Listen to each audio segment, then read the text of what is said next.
Hello, this is Dr. Michael Skiba, also known as Dr. Fraud. I'd like to welcome you to DFTV episode number 15. This is the WTF, the What the Fraud, I have to say that slowly, What the Fraud series. And today we have a great co-host, great topic, tons of questions, great attendees. So we are really excited. And this is our second in person. So episode 14 was in person about a month and a half ago with Paul Zarecki. And now we have Eric here in person, so it's really great to actually be off Zoom and just connecting, connecting on these important topics. Now, that being said, we have episode 16 lined up in about another month and a half. I think we're going to be diving into a very cool case about the Heimlich maneuver. So I'm kind of researching this. We've got a guest that's going to come in and talk about that a little bit. But there could be some fraud and misrepresentation there. So I don't know if that has ever come across your table, Eric, but something interesting. So stay tuned for that, but keep those questions coming in throughout the chat. I'm going to be monitoring live and on my phone. And, I have some ample questions ahead of time as well. So without further ado, I want to introduce our special guest. So this is Eric Bunaes. Welcome, Eric. Glad to have you here. Thank you very much. It's great to be here. Fantastic. And Eric and I, we are very good friends. We connected on many different levels. So I thought it'd be great to tackle this topic. I'll just give you a little background on Eric. So Eric is the CEO of Endorphin Digital Marketing. So they've been in business 15 years. And Eric also has 15 years of experience prior to that in Silicon Valley. He has his MBA from the University of Colorado, Boulder. He's also a trainer for Constant Contact. And he's done over 300 digital marketing classes. So this is kind of his wheelhouse, this digital marketing, social media space. Yes, I try to. It keeps changing. It's a challenging topic, but it's fun to talk about, and really looking forward to talking with you today. Definitely. And it's interesting because Eric, we're talking about fraud and scams, and it's interesting because the case that we're going to pick apart, of course, involves a social media platform that was used to precipitate the fraud. So as we all know, this is a huge trend. It started when social media began with the MySpace. What was that, 20 years ago or so? I mean, something like that. Feels like forever. Right, exactly. Did you have a MySpace account? I never did. You never did. I didn't either. So, all right. I started out with LinkedIn back in the day. Right. Myself too. So you will not find us on MySpace if you can even get in the platform anymore. But once that launched, that kind of opened up a whole new world.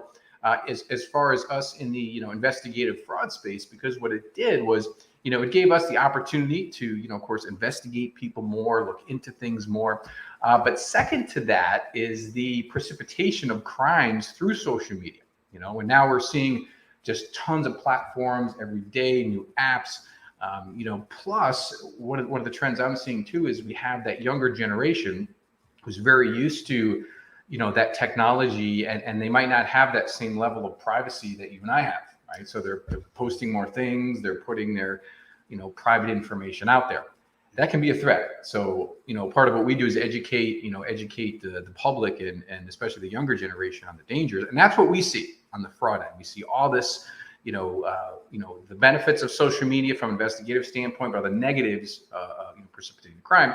Now, Eric's angle is a little bit different because Eric's, he helps businesses, promote digital marketing and gets the word out and looks at websites and pick things apart and looks at analytics and all that. So that's why I thought Eric would be a great fit to discuss this case, because he has that, because so it's kind of like there's the line between, you want to get it out there, but we're kind of also saying, well, not too much, but be careful. So it's kind of interesting. Yeah, that's exactly it. So I'm almost the other side of the table.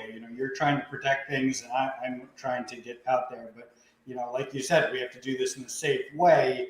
And the problem with social media is that it makes you feel like you're just talking to your friends. So you feel so comfortable in putting things out there and talking about yourself, and then but other people can find that information, and that's where the problems come. Right. And this is where, we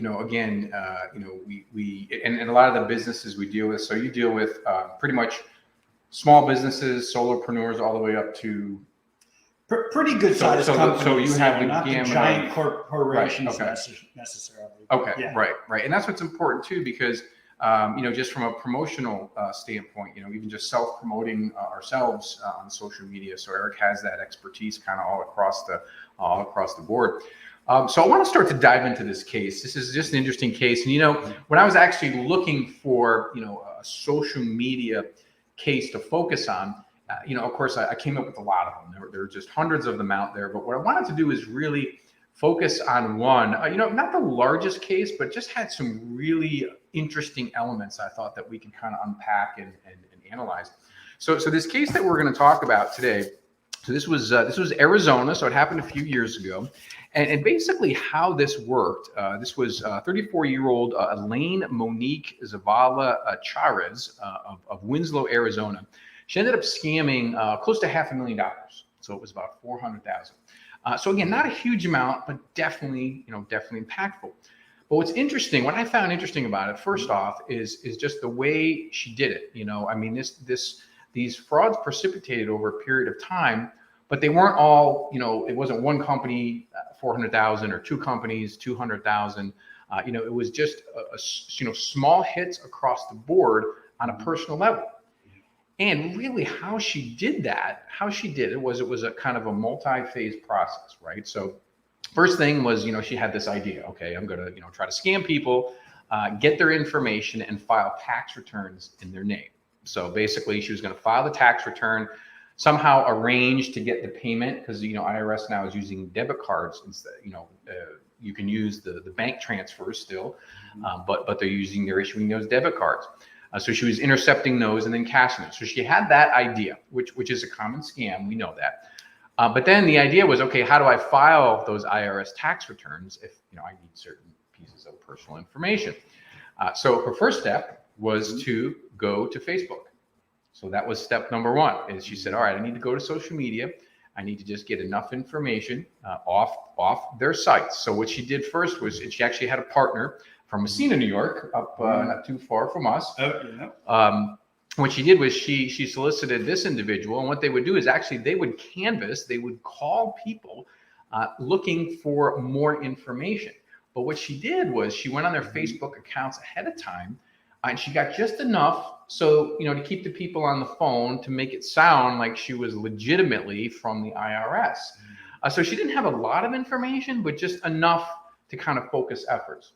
When she got them on the phone, got them talking, she would use certain psychological tricks, saying, geez, I just need to confirm information, and gave part of her name, but not all of it, and then got the middle initial, those type of things. But then she did eventually get enough information to file the tax returns. So she did this, I think maybe 100 times. It didn't actually specify in any of the documents, but she did this over a period of time, eventually collecting $400,000. Unbelievable. Now, the second thing I found was really interesting is who she targeted. As many of you know, I focus on those psychological elements and vulnerabilities. She focused on unemployed individuals because she thought it would go unnoticed longer because they weren't really active. They weren't getting checks. They weren't involved with the IRS. So they would maybe file later than normal individuals. So vulnerable population, we could talk for hours about that. So those are the basic facts, and it is really that basic. It's not like she contrived this pyramid scheme or offshore accounts with cryptocurrency. This is just a basic scam. So Eric, when we talk about, she went to Facebook, but even speaking of Facebook or some of the platforms that you help people and businesses promote. She did open source, so she found enough information. So how, what is your opinion on, like you said, promoting yourself, but also making sure that Elaine doesn't find enough to be dangerous? How do you? Yeah, it's that challenge of the balance, right? You think that, well, I'm safe here on Facebook, for example, and I can share things and only my friends are going to see them, so it's okay. And so it's very easy to get carried away and post a little bit too much and to then disclose some type of information that makes you more vulnerable. right? And it could be anything from, just your name and address and things like that to, your actual location. So, if you post and say, hey, I'm on vacation in, Mexico for a month, isn't that great? Well, people can say, well, then they're not going to be home for a month and we can go rob their house. There's all sorts of things like that. So, it's really a challenge. And like you said before about this case, they're often going to target people that are vulnerable and that need money, right? Or need help. And they're trusting and better than anybody, and your audience knows better than anybody that, the government isn't going to call you and ask for information, right? So don't share anything like that. And if it sounds too good to be true, it is too good to be true. Right. And do you think there's any platform that you've worked with that is, easier to, obtain open source from, like without getting like, obviously we know there's friends on Facebook, on LinkedIn, you have to connect with me to get certain access. I mean, is there certain platforms that, where they're more public than others, like more, I hate to call out any in particular, but I do think that Facebook is a little more aggressive in terms of their sharing of information, the access on the site. You're typically sharing more personal things on Facebook anyway, where, LinkedIn, you tend to be talking about business things, so it's less personal. So there's less information like that available. And so, Instagram is a little bit more photo based, so maybe a little less danger there. But unfortunately, it really does seem like Facebook is one of the more dangerous. And again, because they also do track and sell every little piece of your information that they possibly can. So they really are quite aggressive at that. And we know that. That's really, I'm glad you mentioned that. So talk to me a little bit about that, because you're obviously involved in the analytics, like you look at websites and where traffic's coming from and everything like that. And that's one thing that we look for, from an investigative standpoint. All of a sudden, if I or a company is getting all these hits, in a remote area in Asia or Latin America, I mean, that would be a flag. When we do, as many of you know that have software detection fraud platforms, that's an outlier. That's going to create all kinds of bells and whistles in a platform. Let's say you're an insurance company and you're writing, new policies or processing claims. You all of a sudden get hits in a new area. I mean, that's going to set off flags. So so explain that a little bit from your perspective on like the inner workings of that analytics. The amount of data and that's collected, even through simple public, readily available tools like Google Analytics or other, paid for platforms. The amount of data is truly amazing. If you are on a computer, your IP address is known. And so people know where you are coming from. And then they can put together other information. So it's the amount of information that you can find about visitors to your website or things like that is really amazing. And again, like you said, there's constantly these worms and algorithms and spiders, I guess, that go out and try and find vulnerabilities in websites and things like that. So again, if your website is all of a sudden getting a lot of information from a particular area, it may be too good to be true, then you really should be nervous, because it probably is fake. And especially if it's not an area that you're targeting or typically target. Right. And so you mentioned Google Analytics. So that's a paid analysis program. What other ones would you do? Yeah, Google Analytics is actually a free That's platform. a free one. Okay. Yeah. Okay. So, and it's tremendously powerful. Got it. Okay. In terms of the data that you see. Right. Yeah. So you can use that to analyze your websites. Your website, Dr. Fraud. So we can put that in there and see who's hitting where they're from.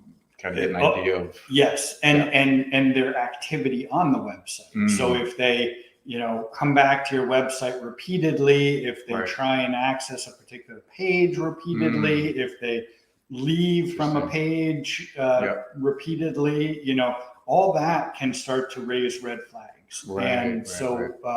That's the kind of data that we use, on the good side to track people, that we know coming to your website and then seeing their behavior around the website and then modifying the website to, get people to learn more about the company. Right. So that's sort of the better use of Right. Google Analytics, Google and Analytics. tools like that. Yeah. Interesting. So when you talk about the IP addresses, I'm just thinking to myself, when you have, so one of our, red flags is, as many of you know, if you have repeated attempts, if you have like a login page, right? So if you have repeated attempts at that without success. So if you have 2 or 3 or 4 attempts, and looking at what I'm thinking is, when you talk about the IP addresses, if those logins are from those same IP, obviously it could be a person logging on, but what if you have different IPs with repeatedly trying to penetrate? I mean, that could be, because a lot of this stuff we see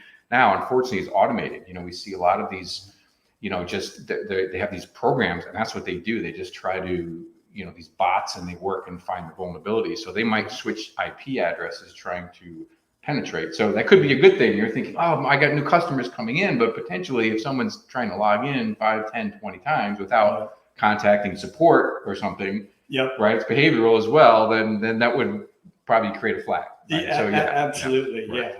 And so it's interesting, and there's some interesting points that I know you have brought up and we discussed earlier about in terms of trying to transact commerce on the web. Right. You want to obviously make yourself available to your customers, but as an individual, if you're selling things on Facebook Marketplace or things like that, well, you got to be careful about the other side. Who's this other person is. Are they asking odd questions? Are they asking for send me the product and then I'll send you the money, or crazy things like that? Those should all cause red flags, as you well know. And so you do have to be careful.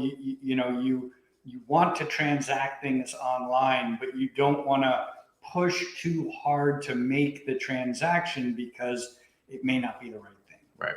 Right. And I think that's one of the biggest trends we're seeing is with those the e-commerce digital platforms. I'm sure you're a business, they all want to do it because the customer, the consumer base is telling us they want, we're fast food generation. They want it fast. They want it now. They're using, even so Venmo is a perfect example. Venmo started as, an app, instead of like back in our college days, you go grab me a coffee, I'd give you $1 or $2, right? That's basically what Venmo is now to the younger generation. Is you get me a coffee, hey, Eric, I'm going to Venmo you, $1 or $2. Now what you're seeing is instead of the P2P, peer-to-peer, it's business to business now on Venmo. And Venmo, just as an example, their security protocols compared to these other digital platforms are very low. That's not what it's made for. Yeah. So just to your point about using e-commerce, I think there's a lot of caution there, in putting, in a person or company, well, two perspectives. Your perspective with the company, make sure those digital platforms you're offering are, they're convenient, but also, right on the line of safety. And also from the consumer perspective, make sure those sites you're engaging with have those security features in them.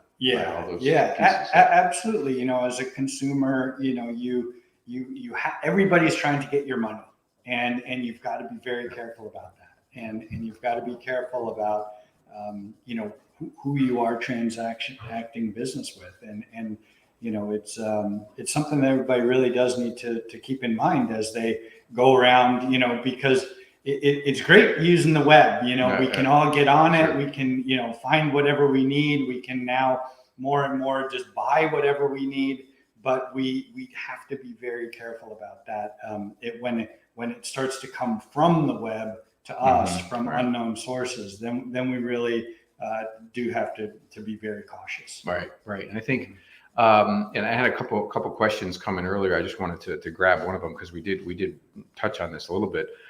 So, I mean, in your opinion, the question was what will happen as the younger generation, enters the business world? So, we talked about this a little bit. The fact that, when you have that younger generation, that lack of privacy awareness maybe that we had with posting and being online, you have all those touchless things, right? Touchless payments, touchless apps. I mean, you get a coffee, you just scan this and then it takes everything out. You don't even have, can pre-order for you. It knows what you already ordered and you just reorder. I mean, it's amazing, and it's so convenient. But there's, of course, safety issues. So when you have that younger generation moving into the business world who are going to be using, your platform. So what do you see as, what will happen, now that you're probably already starting to see it now, but when they're full force in the workforce? Yeah, I think we have to be very clear as an organization, right? That if you're talking sort of, as the company, you've got to be very careful that there are the security guidelines and you're thinking about these constantly in terms of, yes, we want to promote our business, but we have to be very careful about how this works. And I think, from a marketing perspective, it is very interesting because, generally the younger generation, I'm talking even people that are 40 and below, which is younger than me, these people they don't particularly want to talk to anybody at a company. They want to go online. They want to figure out everything. They want to order, and that's it. They don't want to pick up the phone and call people. So, we do have to understand that and make things easy to sell, and sort of be clear about all that. But, we do have to make sure that everybody in our company understands, this is something we have to be careful of. In fact, I don't know, I guess we only have a few more minutes left, but I actually had a situation where in my company, one of my younger employees got a text that looked like it came from me. Yep. And it said, can you go to the store and buy some prepaid credit cards? And she called me from the store and she said, I just wanted to double check. I got this text from you and I'm at the store, but did you really send this to me? And I said, no. But she, she was just thought that was my request. And, so she almost got caught that way, in a scam of some sort. So, it's just, it's crazy in terms of the amount of, communications we get and the tools we have. And you've got to just be so careful. Right. It really is unbelievable. And I think, and a perfect example, looping back that situation with, with the case here, they got just enough information to be dangerous, I call it, just enough to keep you coming along. And this is exactly what, when we look at imposter scams and phishing, phishing scams is when they just, as everyone knows, throw out the net, if you will. But spear phishing more focused, and some of the biggest breaches, data breaches, the card bank breach, the breach, government breach in Puerto Rico back about 2 years ago. It all came from spear phishing campaigns where it just looks too good to be true because they put some legitimacy in there. They might, in a situation like that, what we'll find is maybe they installed a malware program. And they're actually looking at behaviors. They know maybe that you normally email before you leave the office for the day. That's maybe when you might ask your staff to do a few things for you or something. So they're going to know that behavior and try to mimic it, or sign a certain way, or hey there instead of hi there, or they try to do that. And that's what happened here is that they, through their but they did this by phone, just enough, to kind of make the person stay on long enough to release the information that they needed. So. To your point, it's a perfect example of how it just can affect. And look how easy it was. She had at least the foresight to call, but that could have ended a lot worse in many levels, right? Yeah, absolutely. Yeah, it's really amazing. So And also just want to shout out, thank you all for, to all we still have a couple of minutes left, but thank you for, everyone for joining and some of the questions. I got some comments here. I'm going to try to get to them. If we don't get to the questions, we'll follow up with you later. We'll put them in the chat and recirculate on social media. So, but thank you everyone for your support and again, your questions here this morning. As we look at these social media platforms, we talked about Facebook, and what I find interesting is, Arcos Labs, they release some very interesting studies, usually quarterly, and they just did a fraud and abuse report for Q1 and Q2, and what they did was they looked at 1.2 billion real-time interactions, right, on social media. So 1.2 billion. And out of that, they found that 53, this is unbelievable. I work in this space and it still kind of surprised me. 53% of the logins on social media websites are fraudulent. 53%, if you can imagine. Wow. And 25% of new accounts are fake, completely fake, for the reason to precipitate exactly what we're talking about. So, I mean, think about all the people right now that are legitimately logging on social media, all the different platforms. Half have some sort of fraudulent or scammed, scammed effort. I mean, it's unbelievable.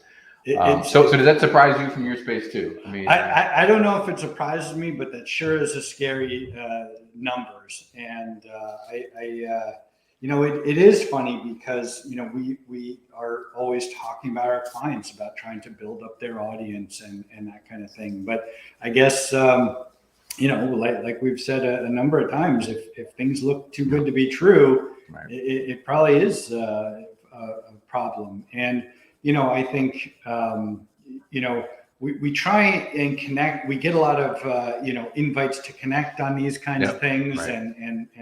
And we do have to do a little research, in terms of picking the right kinds of people that we connect with and being a little bit hesitant to get in front of new people. So right. So it's that fine line, as you mentioned. Yep. And I think, and that's one of the things too, is that we can't, we know we need to promote, but also just be cautious too on releasing that information. And that could have, regardless of what in this case here in Arizona, regardless of what they found on the web, it was just a matter of those people actually released the information verbally for them to file the tax return. So, I mean, it's just a matter of knowing the basics. As you had mentioned, we know this IRS is not going to call you. There's different ways that they're going to get that information from you. A utility company is not going to stop on your door and tell you your power is going to be shut off if you don't pay. I mean, these are certain things that just don't happen. So that awareness, I think, is absolutely critical. And also just want to say hi to Kate and Devin. Thanks for chiming in. I know that the chat's running a couple of minutes behind. It's delayed because we're live, and so a lot of times I can't see the comments right away. But thanks for chiming in. So we have a couple minutes left, Eric. So I always like to end on first off, how do we contact you if for any follow-up questions or any digital marketing needs? Absolutely, thank you. You can visit our website at endorphindigital.com. We're pretty easy to find since this is what we do. I can be reached through there, or you can all our confirmation or information is there. We're based in Troy, New York, but we work sort of wherever, all over the place, all over the country. And so, yes. Awesome. And so you can find Eric on every platform except MySpace. So you'll find him everywhere but there, right? I'm going to check later just to see. I don't know. Right. I don't have one either. So I probably can't even log in under a fake name. But Eric, I always like to ask one question. Like, what is something that a fun fact maybe about yourself nobody knows? I'm gonna put you on the spot kind of there. So okay. Let's see. Well, I used to travel a lot for work in sort of my previous line of work, and so I've been in almost every state in the country. Okay. So there's a couple that I haven't been in, but I'm very close. I must. Okay. I think I'm at like 47 or so. Okay. So maybe before and before the end, I will go and make those last couple of states at some point. But otherwise, I just love to travel. So I think, and I've been, overseas internationally quite a bit, and really do love to travel. Okay. So I think that. So I have to ask, what are the states that are left? Are they the hard to reach? They're sort of the hard to reach ones. I'm not sure. I don't believe I've been to North Dakota. Okay. I don't believe that I've been to. You're putting me on the spot. I think it's either Alabama or Mississippi. I think it's Mississippi. I haven't been to. Got it. But most of the others, I think I've okay, hit. so maybe just a couple. Oh, yeah, that's easy. Yeah, so, hop on a plane and there you go. Yeah, nice. Well, there you go. So if you have any tips on those states for Eric, feel free to send it to us. But again, Eric, thank you so much for joining. Again, we wanted to just create that kind of that balance of the fraud space and then the promotion and digital marketing space, and it was a great discussion. I really appreciate your insights, to kind of like from the inside out, and we're kind of looking at, you're looking promoting, and we're looking at putting a cap on it. So I think it was a great discussion looking at this case. But contact Eric at any time if you have any questions on that or digital marketing. Again, I want to thank everyone for joining. Devin says he loves MySpace, so I hope you're not still on there. I don't even know if it's active anymore. But thank you everyone for the questions, for chatting, and stay tuned. Next episode, we're probably going to start to announce it in another couple of weeks, and then we'll send the links out soon. So thank you everyone. Have a great day, and if you need anything, feel free to let us know. I'm Dr. Fraud. This is Eric, and we'll talk to you soon. Thank you very much.